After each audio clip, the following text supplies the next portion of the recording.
Benefits of beetroot for blood boost. Beetroot is known for its impressive health benefits, particularly for boosting blood health. Here are some key benefits. Rich in nutrients. Beetroot is packed with essential vitamins and minerals, including folate, manganese, and iron, which are crucial for blood health. Improves blood flow. Beetroots are high in nitrates, which your body converts into nitric oxide. This compound helps dilate blood vessels, improving blood flow and lowering blood pressure. Boosts hemoglobin levels.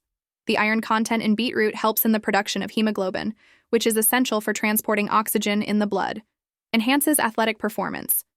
The improved blood flow from beetroot consumption can enhance stamina and endurance, making it popular among athletes. Anti-inflammatory properties. Beetroot contains antioxidants and anti-inflammatory compounds that can help reduce inflammation and improve overall cardiovascular health. How to make beetroot hummus. Here are the ingredients. 1 medium beetroot, roasted and peeled. Can chickpeas, drained and rinsed. 4 tablespoons tahini. Garlic clove, tablespoons lemon juice, tablespoon olive oil, salt and pepper to taste. Here is how to prepare it. Combine all ingredients in a food processor. Blend until smooth and creamy. Adjust seasoning to taste. Serve with pita bread or vegetable sticks.